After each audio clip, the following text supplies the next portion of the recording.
Hello, everyone. This is Pharaoh Vincent. Series is Path to Power. We're on part 5. And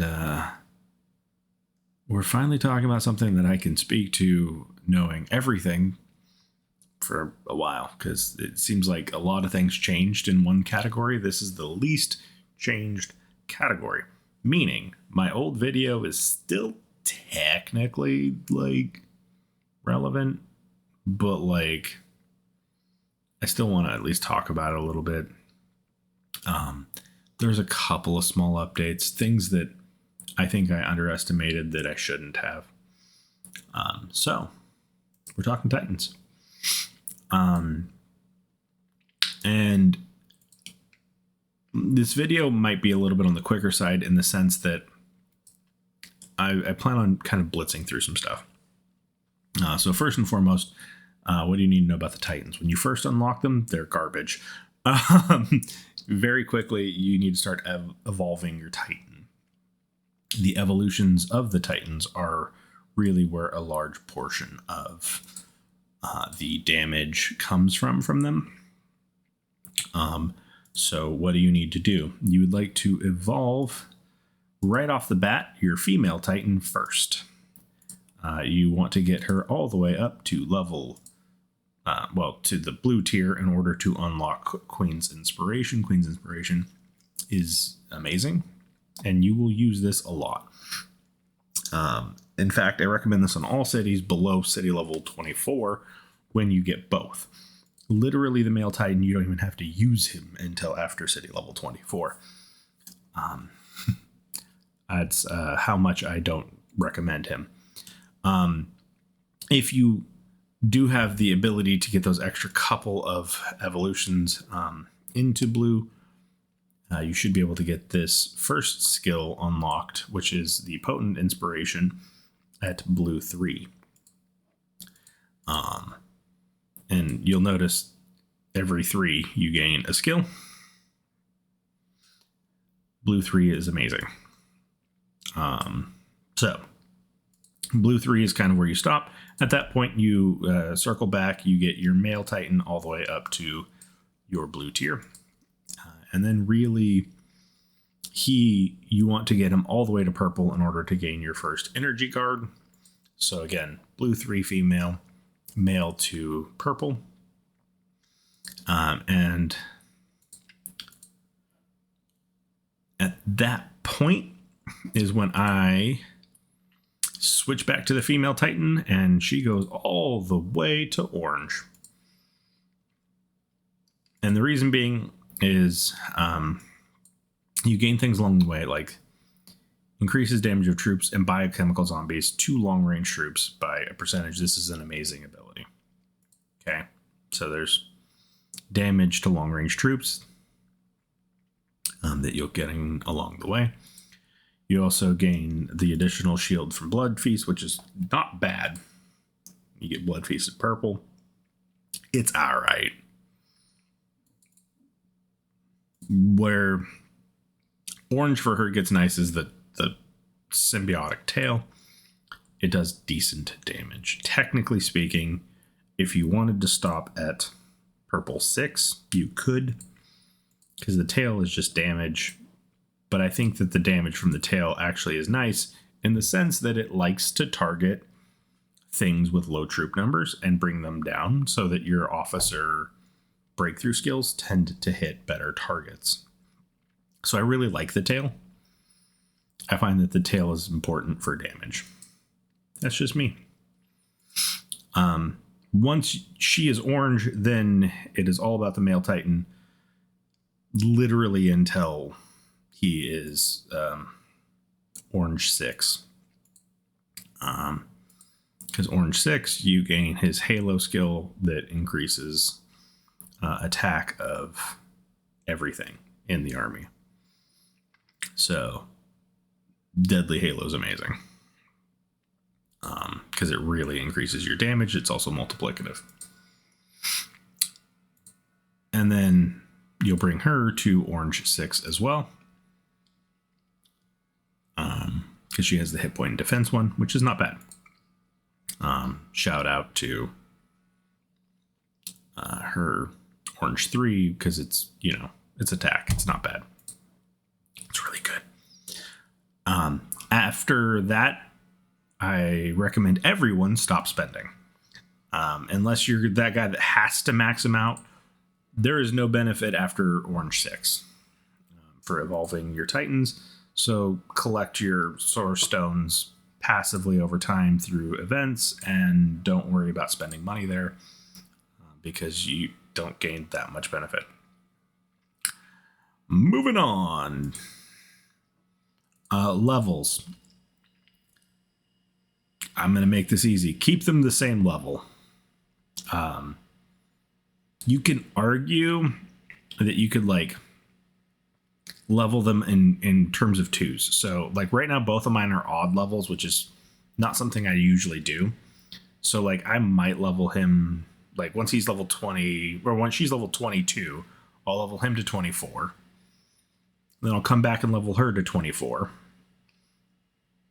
And then from that point on, it'll be 26, 26, 28, 28, 20, or 30, 30. And just you keep them generally 2 levels apart. That's what most people do. It's not a bad method. In terms of skills, focus on the skills that I mentioned.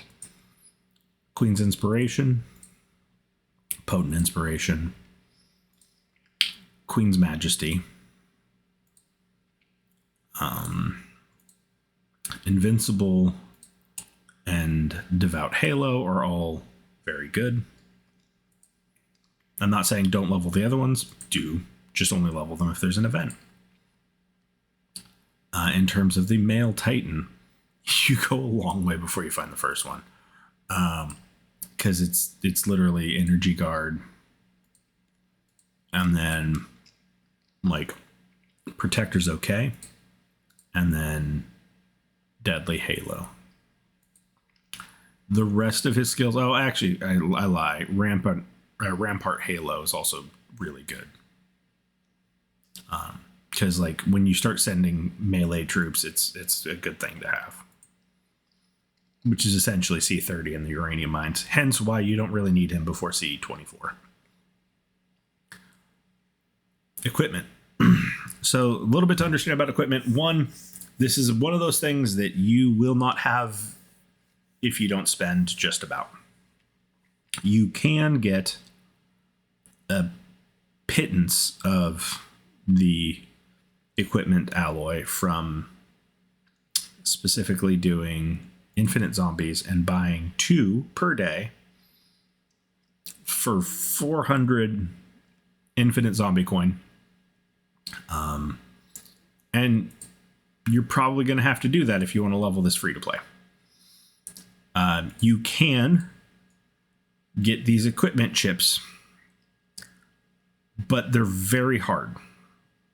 There's only one event that they come from that you can get for free, and you can generally only get one of them every time that event comes out.